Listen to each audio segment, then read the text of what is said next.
राम राम जी। खंबा गनीसा, स्वागत है आपका अपने YouTube channel history by Vinod Kashyap पर।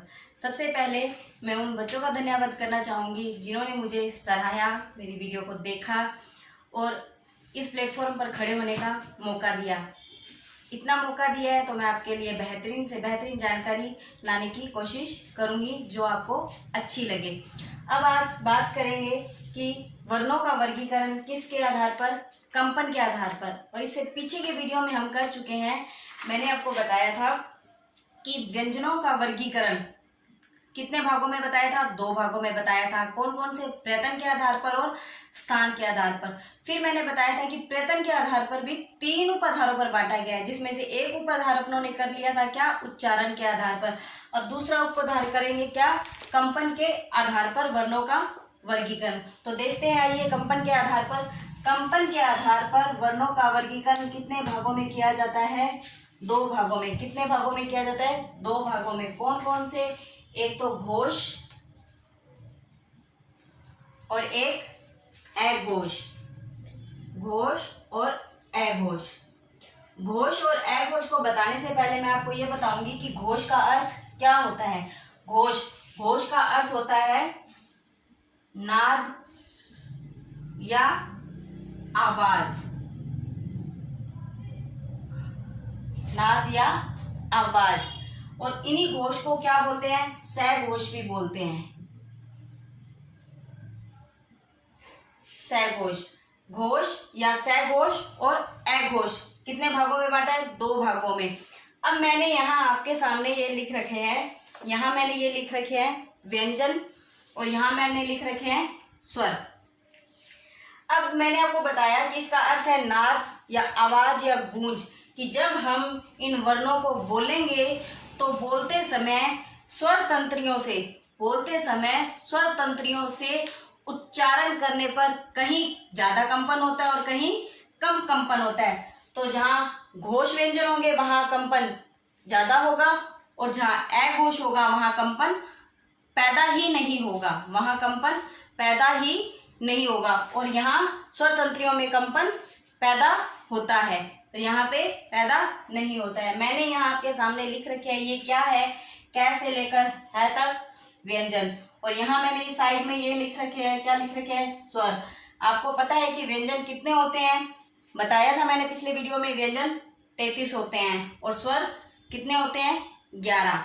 अब मैं आपको इसमें सघोष वर्ण कौन से हैं और अघोष वर्ण कौन से हैं इनके बारे में बताती हूँ। मैंने आपको ये चीज समझाई थी कि इसको क्या बोलेंगे, कै वर्ग, इसको चै वर्ग। इसी तरह से मैंने आपको पै तक बताया था कि यहाँ तक क्या बोलते हैं, वर्ग।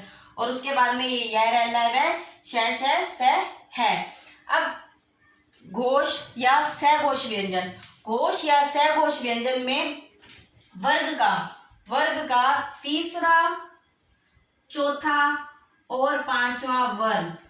घोष में वर्ग का तीसरा, चौथा और 5वां वर्ण और य रे ल व है और सभी स्वर। देखिए, वर्ग का तीसरा, चौथा और 5वां वर्ण, तीसरा, चौथा और 5वां वर्ण, ठीक है। उसके बाद में मैंने बोला य रे ल व, य रे ल व, और क्या बोला, है, और फिर क्या बोला, सभी स्वर। तो ये जो मैंने लाइन लगाई है ये किसमें आएंगे, ये सब आएंगे किसमें, घोष में। किसमें, घोष वर्ण। क्या है ये, घोष वर्ण। इनकी संख्या कितनी होती है, अपने गिन के देखते हैं। इनकी संख्या 31 होती है। 1 2 3 4 5 6 7 8 9 10 11 12 13 14 15 16 17 18 19 20। 20 तो ये व्यंजन वाले और ये 11 स्वर। कितने हो गए, 20 और 11 31। तो इनकी टोटल संख्या कितनी होती है, 31। अब जो बाकी, जो मैंने लाइन के अंदर ये आपको लिख दिए हैं, ये क्या है, घोष वर्ण। क्या है, घोष वर्ण। अब जो बाकी जो बिना लाइन के बचे हैं, जिनमें लाइन नहीं लगी हुई, वो क्या है, अघोष। वो क्या है, अघोष। इन वर्णों को क्या बोलते हैं, अघोष। अघोष वर्ण। अघोष वर्ण में कौन सा? वर्ग का पहला और दूसरा, वर्ग का पहला और दूसरा, और श श स, वर्ग का पहला और दूसरा और श श स। ये था हमारा कंपन के आधार पर वर्णों का वर्गीकरण। और इनकी संख्या मैंने आपको बताई 31, और इनकी संख्या कितनी हो गई? 2, 4, 6, 8, 10, 11, 12, 13। अघोष वर्णों की संख्या कितनी है? 13। और आप देखोगे कि 31 और 13 कितने होते हैं? 31 और 13 कितने होते हैं? 44। और आपको वर्ण बताया था कि कितने होते हैं? 44। ये 44 वर्णों का वर्गीकरण इस प्रकार से है। ये था कंपन के आधार पर। किसके आधार पर? कंपन के आधार पर। अब करेंगे दूसरा, श्वास वायु के आधार पर। किसके आधार पर? श्वास वायु के आधार पर। श्वास वायु के आधार पर कैसे वर्गीकरण होता है ये मैं आपको भी बताती हूँ। आशा करती हूँ कि आपको दी गई जानकारी समझ में आ रही होगी, और इन चीजों को गहराई से समझना बहुत जरूरी है, क्योंकि पेपर में यहीं से यही चीजें हैं जहां से पेपर में क्वेश्चन पूछा जाता है कि सघोष वर्ण कौन सा है, अघोष वर्ण कौन सा है, ये सब चीजें पूछी जाती है।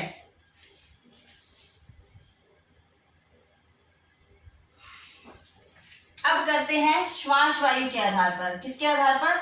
श्वास वायु के आधार पर। ये था तीसरा पॉइंट। अभी मैंने आपको पहले बताया उच्चारण के आधार पर किया, फिर कंपन के आधार पर। अब ये किसके आधार पर है? श्वास वायु के आधार पर। श्वास वायु के आधार पर कितने भागों में बांटा गया है? श्वास वायु के आधार पर भी 2 भागों में बांटा गया है। कितने भागों में बांटा गया है? 2 भागों में। वो 2 भाग कौन कौन से हैं? एक तो है अल्प प्राण, अल्प प्राण, और दूसरा कौन सा है? महाप्राण, महाप्राण।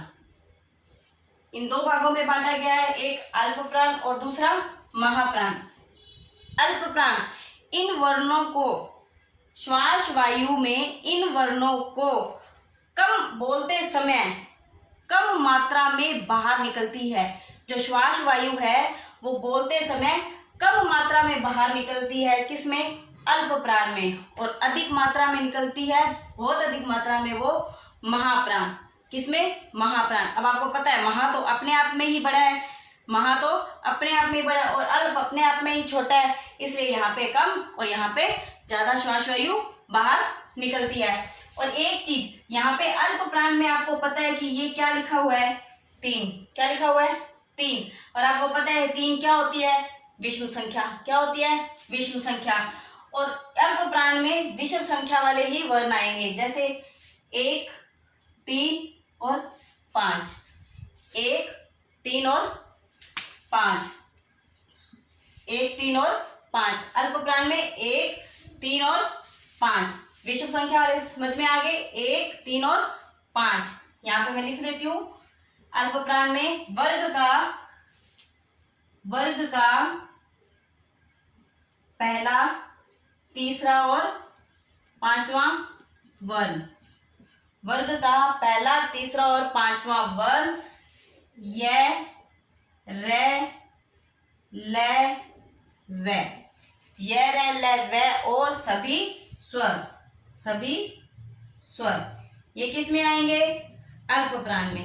ये किस में आएंगे? अल्प प्राण में। और इनकी संख्या कितनी होती है? इनकी संख्या होती है 30। इनकी संख्या कितनी होती है? 30। अब जो बाकी हैं, जो दूसरा और चौथा, वर्ग का दूसरा और चौथा सम संख्या वाला, विषम संख्या यहां आ गई, अब यहां क्या आएगी? सम संख्या। वर्ग का दूसरा और चौथा वर्ण, वर्ग का दूसरा और चौथा वर्ण, और श स है। श स है। श स है। और इनकी कुल संख्या कितनी हुई है? इनकी कुल संख्या हुई है 14। इनकी कुल संख्या कितनी हुई है? 14। ये था श्वास वायु के आधार पर, और इससे पहले मैंने बताया किसके आधार पर? कंपन के आधार पर। अब बात करते हैं, मैंने आपको पिछले वीडियो में ये बोला था कि जिस रै को हमने प्रकंपित बोला था, उस रै को मैंने बताया था कि 4 रूपों में उसका उपयोग करते हैं। और मैंने आपको ये बोला था कि वो नेक्स्ट वीडियो में मैं आपसे चर्चा करूंगी कि उस रै का उपयोग कैसे करते हैं। रै को 4 रूपों में उपयोग करते हैं, 4 रूपों में उपयोग करते हैं। वो 4 रूप कौन कौन से हैं, किस तरह से लिखते हैं? रै, एक सीधा रै, ऐसे पैर में रै, पैर में रै, एक सिर के ऊपर रै, और एक ऐसे गोल वाले किसी भी वर्ण के नीचे रै। अब मैं आपको ये बताऊंगी कि ये रै चारों क्या हैं। सबसे पहले तो मैं आपको ये बताऊंगी कि यहाँ पे जो ये सिर के ऊपर रै है, ये रै आधा होता है, ये रै आधा होता है। यहाँ क्या है, ये आधा रै, आधा रै क्या है, ये आधा रै। अब मैंने यहाँ क्या लगाया है, हलंत, तो आप ये समझ गए कि यहाँ पे ये क्या है, आधा रै। इस रै को लिखते हैं, ये क्या है, पूरा रै। मैंने नीचे हलंत नहीं लगाया। इसको किस तरीके से यहाँ पे लिखा हुआ है ये बता रही हूं, कै प्लस में रै। अब मैंने यहाँ पे हलंत लगाया तो आप जानते ही होंगे, बताया था कि मैंने जहाँ पे हलंत लगाते हैं वो व्यंजन, वो वर्ण, वो अक्षर क्या होता है, आधा होता है।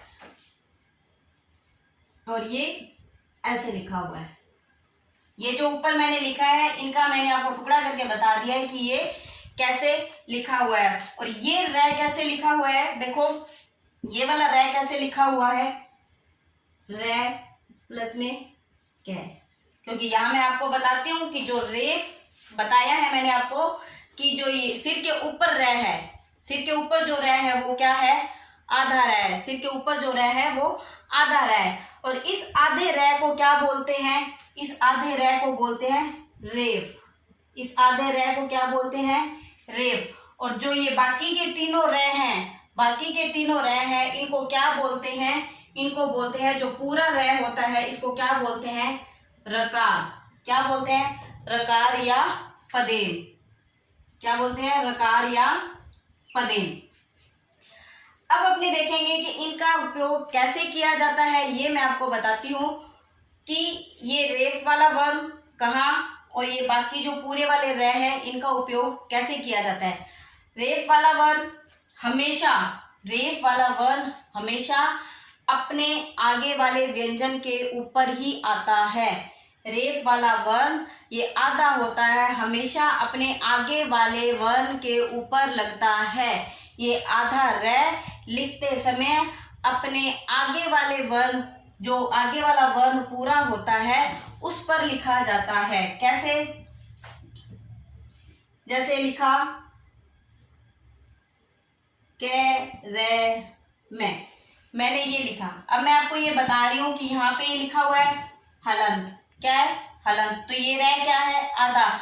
ये आधा रै है तो ये आधा रै कहाँ जाएगा, अपने आगे वाले वर्ण के सिर के ऊपर जाएगा। और आगे वाला वर्ण भी कैसा होना चाहिए, पूरा होना चाहिए। पूरा वर्ण है उसी पे जाएगा। जैसे इसको अब ऐसे लिख देंगे, क्या बन जाएगा, कर्म। अब ये नहीं है कि अगर इसके आगे आधा वर्ण है फिर उसके बाद में पूरा वर्ण है तो आप ये सोचो कि जो इसके बाद में वर्ण है उसी पे आ जाएगा। नहीं, जैसे अपने लिखते हैं अर्घ्य। क्या लिखते हैं, अर्ध। ये ऐसे लिखा जाता है। अब आपको पता है कि ये भी आधा है और ये भी आधा है, ये भी आधा है और ये भी आधा है। तो देखो इसको कैसे लिखेंगे, ए, और ये वाला रै आपको पता है सिर के ऊपर आएगा, तो सिर के ऊपर आएगा तो दै कहाँ जाएगा, ये दै कहाँ जाएगा, ये दै यहाँ लिखा जाएगा ऐसे। और फिर ये दै और ये इसके ऊपर किस पे आएगा, मैंने आपको ये बताया है कि पूरे वर्ण पर, जो आगे वाला वर्ण पूरा है उसी के ऊपर आएगा ये वाला रेफ वाला रे, इसको क्या बोलते हैं, रेफ वाला रे। अब बात करते हैं इस रे की। ये रे पूरा, इस रे के पहले जो व्यंजन आता है वो हमेशा पूरा होता है। इस रे के पहले जो व्यंजन आता है वो हमेशा पूरा होता है, मतलब स्वर युक्त होता है, जैसे करना। तो इस रे से पहले जो व्यंजन है वो क्या है, पूरा। इस रे से पहले जो व्यंजन है वो क्या है, पूरा। और ये वाला रे जो दूसरे नंबर पे रे है, इस रे से पहले जो व्यंजन आएगा वो हमेशा क्या होगा, आधा। और आधा व्यंजन भी कैसा, खड़ी पाई वाला। कैसा, खड़ी पाई वाला। इस रे में कैसा, आधा।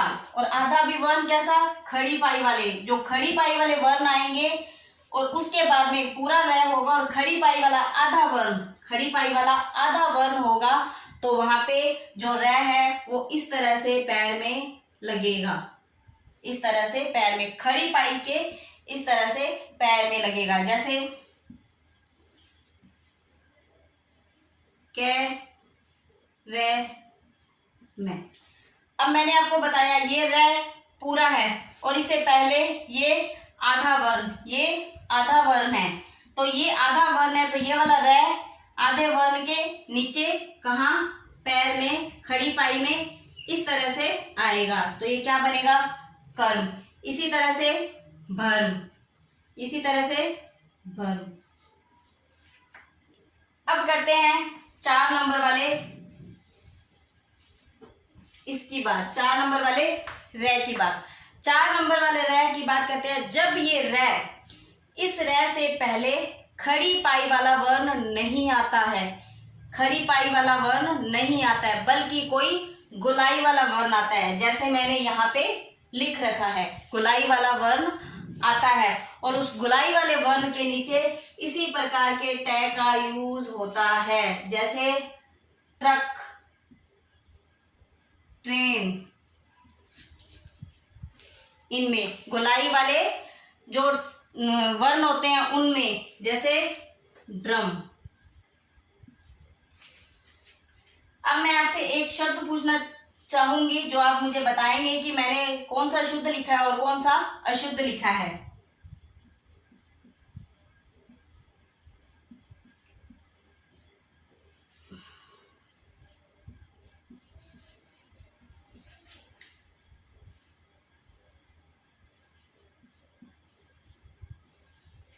अब आप मुझे ये बताएंगे कि मैंने जो ये रै लिखा है, यहाँ पे आशीर्वाद लिखा है, ये कौन सा शुद्ध है, ये वाला शुद्ध है या ये वाला शुद्ध है।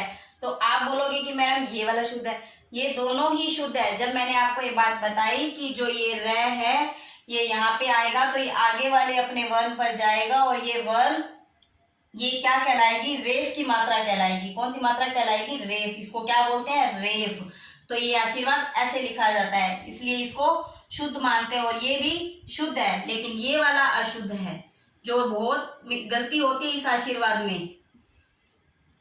ये आशीर्वाद नहीं है, ये आर्शीवाद है। ये क्या है, आर्शीवाद है, क्योंकि रै इससे पहले बोला जा रहा है। आशा करती हूँ कि आपको ये जानकारी अच्छी लगी होगी।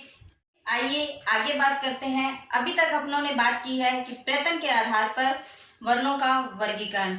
अब करते हैं स्थान के आधार पर वर्णों का वर्गीकरण। स्थान के आधार पर वर्णों का वर्गीकरण जो इस प्रकार से है। उससे पहले मैं आपको बताना चाहूंगी कि इन ध्वनियों की आवाज कैसे निकलती है, वो मैं अपने चेहरे के, अपने मुख के माध्यम से आपको बताती हूँ। कि जो ये अपना यहाँ ये गला होता है, इसको क्या बोलते हैं, कंठ। क्या बोलते हैं, कंठ। और यहाँ से जो ध्वनि निकलती है इसको बोलते हैं कंठ है। यहाँ से जो ध्वनि निकलती है इसको बोलते हैं कंठ है। और अब इस कंठ से बाहर की तरफ आते हैं। अब जो भी चीज आएगी वो आगे आगे आगे मुख से बाहर की तरफ आएगी। अब बाहर की तरफ आएंगे तो यहाँ पे लिखा है तालव्य। आप बोलोगे कि मैम कंठ तो समझ में आ गया, अब तालव्य क्या होता है। तालव्य जब यहाँ ऊपर आएंगे, जो जीभ है, जीभ का ऊपरी भाग, जीभ का ऊपरी भाग, उसको बोलते हैं तालव्य।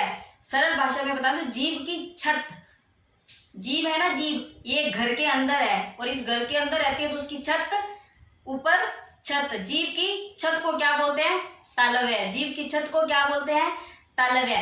अब आते हैं मूर्धा। मूर्धा क्या? ये जो दांत है, दांत के ऊपर का जो हिस्सा है, ऐसे हंसते हैं तो दांत दिखते हैं, ये ऊपर दिखता है, इसको बोलते हैं मसूड़ा, इसको बोलते हैं मसूड़ा। और जी इसके पीछे अंदर की तरफ जो भाग है, जो मैं आपको ऐसे टच करके बता रही हूं, ये, इसको बोलते हैं मसूड़ा, इसको बोलते हैं मूर्धा। क्या बोलते हैं? मूर्धा। और फिर उसके बाद में मूर्धा की बिल्कुल दांत के पीछे वाले भाग की बात करी। अब बाहर आएंगे थोड़ा सा तो उसके बाद में क्या आ जाएगा? दांत। क्या आ जाएगा? दांत और दंत्य। और दांत के बाद में क्या आ जाते हैं? हमारे होठ। ये हमारे मुख की प्रक्रिया पूरी हो चुकी है, जिससे इन वर्णों का उच्चारण होता है। और ये कैसे बोले जाते हैं ये मैं आपको बता देती हूँ। ये लिखा हुआ है कंठ। अब मैंने आपको बताया था, वर्ग बताए थे, कै वर्ग, चै वर्ग, टै वर्ग, तै वर्ग और पै वर्ग। यहाँ लिखा हुआ है कंठ है। कै वर्ग, कै वर्ग की ध्वनि कहाँ से निकलती है? कंठ से। कहाँ से निकलती है? कंठ से। चै वर्ग की ध्वनि कहाँ से निकलती है? तालु से। टै वर्ग की ध्वनि कहाँ से निकलती है? मूर्धा से। और तै वर्ग की दंत से। और पै वर्ग की ओष्ठ से। यहां तक आशा करती हूँ कि यहां तक आपको समझ में आ गया होगा। यहाँ पे व्यंजन के साथ साथ में हम स्वरों के वर्गीकरण की भी बात करेंगे। जुड़े हुए शब्दों को बताने से पहले मैं आपको ये बताना चाहूंगी, जिस तरह से मैंने आपको ये बताया कि सबसे पहले मैंने बताया कंठ, उसके बाद में बताया तालु, उसके बाद में बताया मूर्धा। मूर्धा अंदर का भाग, बाहर का भाग क्या होता है? मसूड़ा।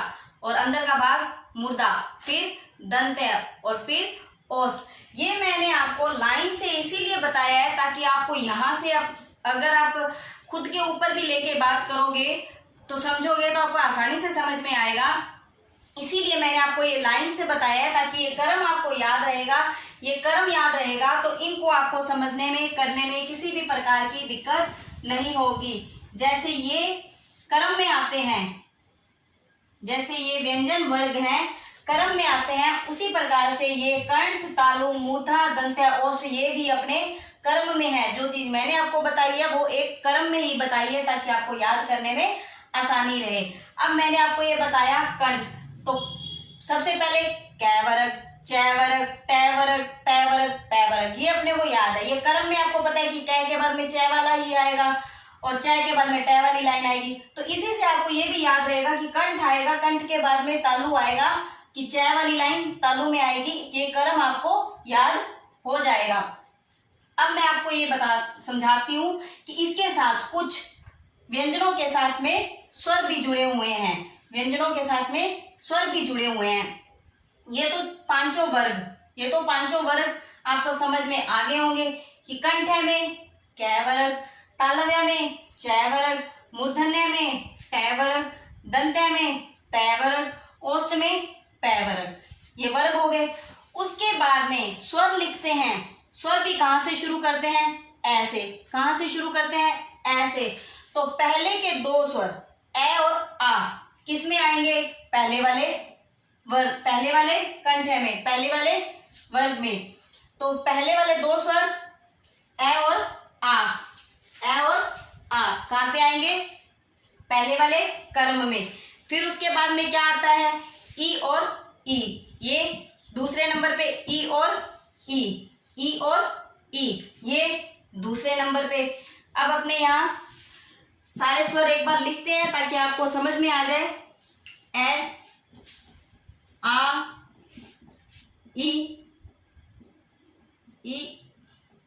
उ, री, ए, आई, ओ और औ।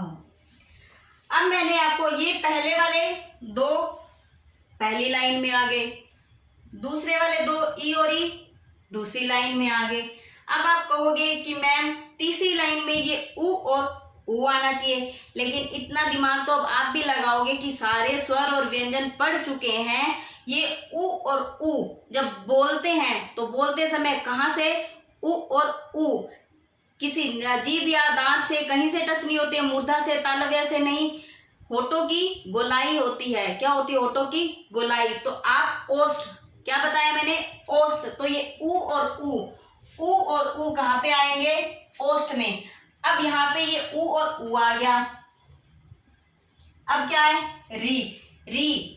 यहाँ पे कंठ में और तालव्य में चला गया, तो यहाँ पे तीसरे नंबर पे क्या है? मूर्धन्य। तो री कहाँ पे आ गया? मूर्धन्य में। ठीक है। अब ए, आई और यहां तक अपने हो गए। ए, आई और औ, ये मैं आपको आगे बताऊंगी कि किस तरह से आएंगे। ए, आ गया और है, इसमें क्या आता है? एक है। और ये विसर्ग इसलिए आता है कि विसर्ग की ध्वनि भी है जैसी होती है। विसर्ग की ध्वनि भी है जैसी होती है, जैसे अपने बोलते हैं प्रातः है, इसीलिए विसर्ग को भी किस में? कंठ से निकलती है, इसीलिए विसर्ग को भी किस में रखा गया है? कंठ में। और एक बात, यहाँ पे वर्ग तक आपको समझ में आ गया। अब ये र, ल, व, श, स है, ये किस तरह से याद होंगे? ये देखो, य, र, ल, व, श, है लिख दिया, ये एक है, ये पहले वर्ण में, फिर शुरू में आ जाते हैं, ये य और श दूसरे नंबर पर क्या है? तालव्य। फिर र और श तीसरे नंबर पे, यहाँ पे तीसरे नंबर पे क्या है? मूर्धन्य, र और श। उसके बाद में चौथे नंबर पे ल और स पे क्या है? दंत्य। क्या है? दंत्य। तो ये आशा करती हूँ कि आपको समझ में आ रहा होगा। अब जो बचे हुए चार स्वर, आप कहोगे कि मैडम बाकी सब तो यहाँ पे आ गया, लेकिन ये वह तो भी बाकी है, ये कहाँ पे आएगा? तो ये कहाँ पे आएगा? अब आप बोल के देखोगे कि य और श में जो आवाज निकलती है वो तालु से निकलती है। र और श में जो आवाज निकलती है मूर्धा से निकलती है। ल और स में जो आवाज निकलती है दंत से, बोलते हैं ना ल और स, तो जीभ है वो दांतों से टच होती है। जो ये व है, ये अकेले नहीं, ये दो जगह पे टच होता है, इसलिए इसको अलग रखा गया है, दो जगह पे। तो ये दो जगह कौन कौन सी है? दंतोष्ठ। कौन सी है?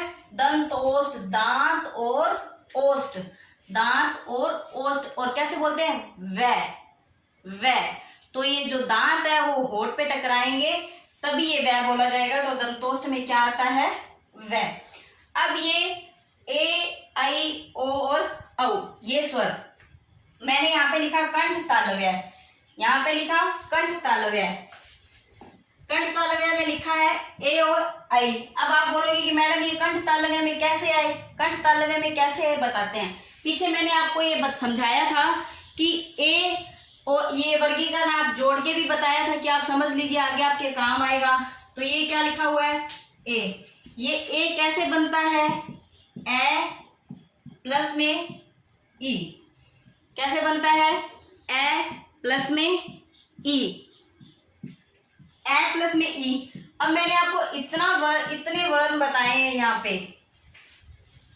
अब मैंने ए और ई, मैंने आपको यहाँ सारी चीज समझा दी है, सारी चीज बता दी है। कंठ से आवाज निकलते समय जीभ है ना, जीभ वो किसी भी प्रकार की हलचल बहुत कम करती है, कंठ से आवाज निकलती है। और तालव्य में तालु से टच करती है आवाज, इसीलिए तो कहते हैं कि जो गूंगा व्यक्ति होता है वो क्यों नहीं बोल पाता है? क्योंकि उसकी जीभ काम ही नहीं करती है। और जिनकी जीभ कम काम करती है तो वहां पे वो कैसे बोलते हैं? तुतला के बोलते हैं। तभी तो अपने बोलते हैं कि उसका तालु गिरा होगा, इस तरह से बोलते हैं ना। और अगर किसी की जीभ काट दी जाए तो वो बोल नहीं सकता है। तो आपको पता है इन सब चीजों में जीभ का बहुत महत्व है। अब आइए, ये यहाँ पे मैंने आपको बताया ये ए और ये ई। आप बताओ ये ए कहाँ पे है? कंठ में। कहाँ पे है? कंठ में। ये ई कहाँ पे है?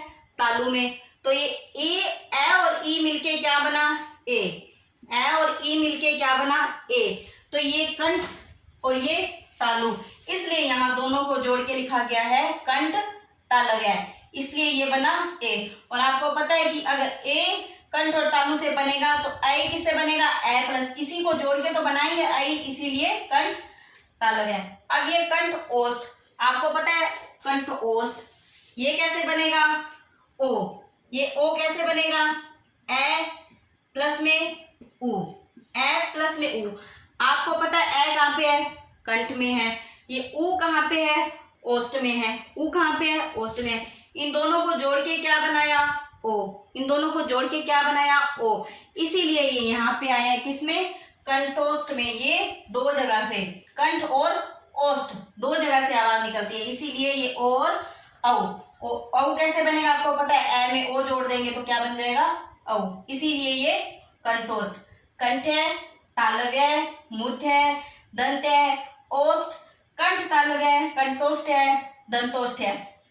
अब एक चीज और आपको बताती हूँ, जो ये पंचम वर्ण है, प्रत्येक वर्ग का पांचवा वर्ण है, इनको नासिकीय वर्ण भी बोलते हैं। ये मैं आपको पहले भी बता चुकी हूँ, इनको नासिकीय व्यंजन भी बोलते हैं, क्योंकि इनकी आवाज नाक से निकलती है, इनकी आवाज नाक से निकलती है। आशा करती हूँ कि आपको ये जानकारी अच्छी लगी होगी और आज आपका वर्ण विचार का टॉपिक पूरा हो चुका है। नेक्स्ट देखते हैं, जिस पे आप कमेंट करोगे कि मैम हमें ये वाला टॉपिक करवाइए, उसी टॉपिक पे ध्यान दिया जाएगा। धन्यवाद।